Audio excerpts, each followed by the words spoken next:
The rights of the wife in Islam. Most of the other religions besides Islam, they consider the woman as an instrument of the devil. But the Quran refers to the woman as a muhsana. Muhsana in Arabic means a fortress against the devil. Because a pious woman who's on the straight path, she prevents the husband from deviating and going on the wrong track and keeps him on the Sirat al-Mustaqim. Therefore, she's called as muhsana, a fortress against the devil. The Quran in Surah Nisa, chapter number 4, verse number 21, refers to marriage, to nikah, as a sacred covenant. It's a sacred covenant, a sacred contract between the husband and wife. The Quran says in Surah Rum, chapter number 30, verse number 21, that we have created for you mates from amongst yourselves, so that you may live with them in tranquility, and He has put love and mercy between your hearts. The beloved Prophet Muhammad, he said, it's mentioned in Sahih Bukhari, volume number 7, in the book of Nikah, chapter number 3, hadith number 5066. The beloved Prophet said, "O young people, whoever has the means to get married should get married." The beloved Prophet also said, there is no monasticism in Islam. And the Prophet said, anyone who marries, he completes half his deen. Once during question answer time, there was a person who asked me, that does it mean that if I marry twice, will I complete my full deen? What did the Prophet mean when he said that marriage completes half your deen? Marriage prevents you from promiscuity, from fornication, from homosexuality. Only if you marry do you have an opportunity to be a husband or a wife. Only if you marry do you have an opportunity to be a father or mother, which are very important duties in Islam. So irrespective whether you marry once or twice, you only complete half your deen. In Islam, for a marriage to solemnize, taking the permission of both would-be husband and wife, the man and the woman, is equally important. The Quran says in Surah Nisa, chapter number 4, verse number 19, do not inherit the woman against their wishes. There's a hadith which is mentioned in Sahih Bukhari, volume number 7, book of Nikah, chapter number 43, hadith number 5138. A lady by the name of Khansa bin Khadim al-Ansariya, she approached the Prophet and said that my father has married me to a person against my wishes. The Prophet nullified the marriage. There's another Sahih hadith which is mentioned in Ahmad ibn Hanbal, hadith number 2469, where a lady approaches the Prophet and says that my parents have forced me to marry a man against my wishes. And the Prophet said she has the option of either continuing the marriage or nullifying the marriage. There's a similar hadith mentioned in Ibn Majah, hadith number 1875. It's the same hadith. A woman approaches the Prophet and tells her that my parents have forced me to marry against my wishes. And the Prophet says, you can either continue the marriage or you can nullify the marriage. And the woman says, I continued the marriage, but I wanted the woman to know that the parents cannot force their daughters to marry someone who they don't like.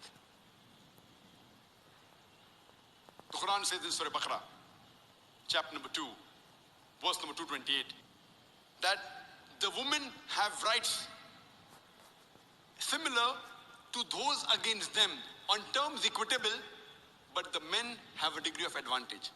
Based on this verse of the Quran, men and women are equal except in leadership. The Quran clearly says that the women have rights, those similar to them, on terms equitable, but the men have a degree of advantage. Now many of the Muslims, they misunderstand this ending phrase that the men have a degree of advantage and they think that men are superior. And they quote the verse of the Quran, Ar-rijalu qawwamuna ala nisa, that the men are superior to the women. So Allah has said, the men have degree of advantage, the men are superior. What what they're quoting is the verse of the Quran which was recited by a wonderful Qari from Surah Nisa, chapter number 4, verse number 34, which says, Ar-rijalu qawwamun ala nisa, that the men are the qawwam of the women. What is the meaning of the Arabic word qawwam? Qawwam comes from the root word akama, which means to stand up for. How we have akama before salah, we stand up for salah. So this Arabic word qawwam means the men have 1 degree of additional responsibility and 1 degree additional service towards the woman, not 1 degree of superiority to boss over the woman. And if you read the tafsir of Tabari, he says the Arabic word qawwam means 1 degree of additional responsibility. Because if you read the verse ahead, the verse says that Allah has given men more strength than the women. So because of that advantage, it is the duty of the men that they should take care of the woman, they should not boss over her. Furthermore, Quran says in Surah Nisa, chapter number 4, verse number 19, that treat your wives with equity and kindness even if you dislike her. Means even if you don't like your wife, yet treat her with love and compassion. And treat her kindly, even if you dislike her. Even if you dislike her, treat her with kindness and compassion. And in Islam, we do not consider calling the women as housewives. Housewives.